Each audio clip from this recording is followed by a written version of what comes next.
स्वागत है दोस्तों आपके अपने चैनल बुक टूल में। और जैसा कि आप जानते हैं कि हम पर्यावरण अध्ययन कर रहे हैं, तो उसी श्रृंखला में आज हम जैव विविधता के बारे में पढ़ेंगे और उससे संबंधित उन महान महत्वपूर्ण प्रश्नों को देखेंगे जो पिछली परीक्षाओं में पूछे जा चुके हैं। तो आइए शुरू करते हैं। राष्ट्रीय उद्यानों में आनुवंशिक विविधता का रखरखाव किया जाता है इन सीटू संरक्षण द्वारा। ट्रैफिक मिशन यह सुनिश्चित करता है कि वन्य पादपों और जंतुओं के व्यापार से खतरा न हो। प्रकृति के संरक्षण को ट्रैफिक की स्थापना वर्ष 1976 में की गई थी। यह रणनीतिक गठबंधन है WWF एवं IUCN का। जैव विविधता को किस प्रकार परिभाषित किया जाता है? किसी पर्यावरण में विभिन्न प्रजातियों की श्रेणी द्वारा। जैव विविधता अल्फा, बीटा तथा गामा नामक श्रेणियों में विभाजित की जाती है। यह विभाजन 1972 में किया गया व्हिटकर द्वारा। जैव विविधता मापने का वह गणितीय सूचकांक जो एक स्थानीय स्तर पर किसी समुदाय एवं आवासीय क्षेत्र के मध्य प्रजाति विविधता को दर्शाता है कहलाता है अल्फा सूचकांक। जैव विविधता मापने का वह गणितीय सूचकांक जो स्थानीय व क्षेत्रीय विविधता का अनुपात है बीटा सूचकांक कहलाता है। जैव विविधता का वह सूचकांक जो किसी भूदृश्य की संपूर्ण विविधता को दर्शाता है कहलाता है गामा सूचकांक। जैव विविधता का अर्थ है एक निर्धारित क्षेत्र में विभिन्न प्रकार के पादप एवं जंतु। जैव विविधता का सबसे महत्वपूर्ण पहलू है पारिस्थितिकी तंत्र का निर्वहन।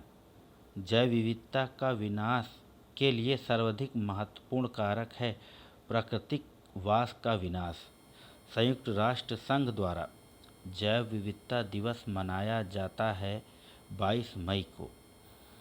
संयुक्त राष्ट्र ने दशक 2011 से 2020 को घोषित किया जैव विविधता का दशक।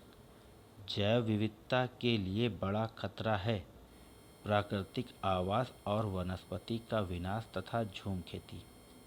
भौगोलिक क्षेत्र में जैव विविधता के लिए संकट हो सकते हैं वैश्विक तापन, आवास का विखंडन, विदेशी प्रजाति का संक्रमण।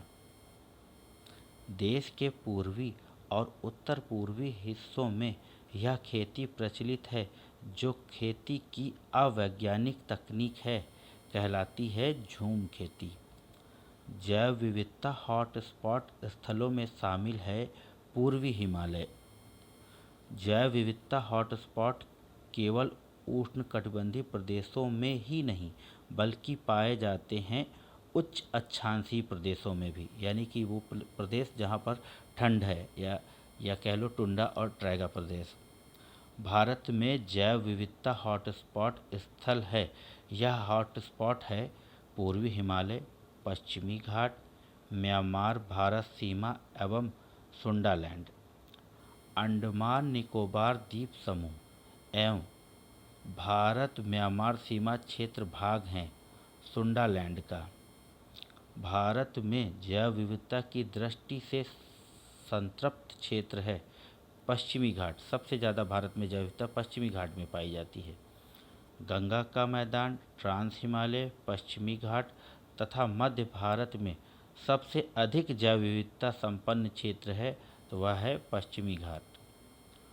हॉट स्पॉट शब्द का सर्वप्रथम प्रयोग वर्ष 1988 में किया गया नॉर्मन मायर्स द्वारा। जहाँ पर जातियों की पर्याप्तता, स्थानीय जातियों की अधिकता पाई जाती है लेकिन साथ ही इन जीव जातियों के अस्तित्व पर निरंतर संकट बना हुआ है, वह क्षेत्र कहलाता है हॉट स्पॉट। सबसे लंबा जीवित वृक्ष है सिकोया का। किसी प्रजाति को विलुप्त माना जाता है जब वह अपने प्राकृतिक आवास में नहीं देखी गई है 50 वर्ष से। प्राकृतिक और प्राकृतिक संसाधन अंतर्राष्ट्रीय संरक्षण संघ द्वारा विलुप्ति के कगार पर खड़े संकटग्रस्त पौधों और पशु जातियों की सूची सम्मिलित की जाती है रेड डेटा बुक में। रेड डेटा बुक जारी किया जाता है IUCN द्वारा। वनस्पति शास्त्रियों का स्वर्ग किस प्रदेश को माना जाता है? तो वह है सिक्किम। पूर्वी हिमालय के हॉट स्पॉट क्षेत्र में आता है सिक्किम। जैव विविधता के संरक्षण के लिए महत्वपूर्ण रणनीति है जैवमंडल रिजर्व। क्रायो बैंक ex-situ संरक्षण के लिए जो गैस सामान्यतः प्रयोग करते हैं वह है नाइट्रोजन। इन सिटू संरक्षण व रणनीति का उदाहरण है जीन बैंक, ऊतक संवर्धन केंद्र, वनस्पति उद्यान, चिड़ियाघर एवं एक्वेरियम। सर्वाधिक जैव विविधता पाई जाती है उष्णकटिबंधीय वर्षा वनों में। उष्णकटिबंधीय वर्षा वनों का विस्तार पाया जाता है 10 डिग्री उत्तरी तथा 10 डिग्री दक्षिणी अक्षांश के मध्य। शांत घाटी अवस्थित है केरल में।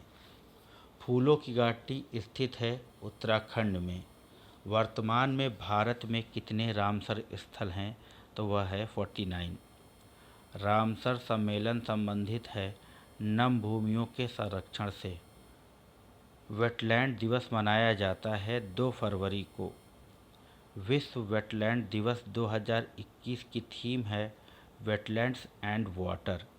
विश्व वेटलैंड दिवस 2022 की थीम है wetland action for people and nature. मित्रों, ये दोनों ही जो क्वेश्चन हैं ये काफ़ी इम्पॉर्टेंट है, महत्वपूर्ण है आगामी परीक्षाओं के लिए। आगे बढ़ते हैं। भारत की सबसे बड़ी अंतर्देशीय लवणीय आर्द्रभूमि है गुजरात में। प्रवाल विरंजन का सबसे अधिक प्रभावी कारक है सागरी जल के तापमान में वृद्धि। सर्वप्रथम बायोडायवर्सिटी शब्द का प्रयोग किया गया वॉल्टर जी रोसेन द्वारा। आगे बढ़ते हैं मित्रों। भारत का प्रथम national centre for marine biodiversity park स्थित है जामनगर गुजरात में। भारतीय राष्ट्रीय जैव विविधता प्राधिकरण स्थापित किया गया वर्ष 2003 चेन्नई में। भारत में गिद्धों की कमी का अत्यधिक प्रमुख कारण डाइक्लोफिनेक सोडियम। भारत में लावेरी के नाम से लोकप्रिय एक पर्णपाती झाड़ी है सीप कॉर्थॉन लद्दाख में पाया जाने वाला एक तरह का फल है। नीले मीन पक्ष वाली महाशीर मछली पाई जाती है कावेरी नदी में। जम्मू एवं कश्मीर का राज्य पक्षी है काली गर्दन वाला सारस। भारत में सर्वाधिक उड़न गिलहरियाँ हैं हिमालय के पर्वतीय क्षेत्रों में। टुमारोज बायोडायवर्सिटी पुस्तक की लेखिका हैं वंदना शिवा। तो मित्रों, यह थे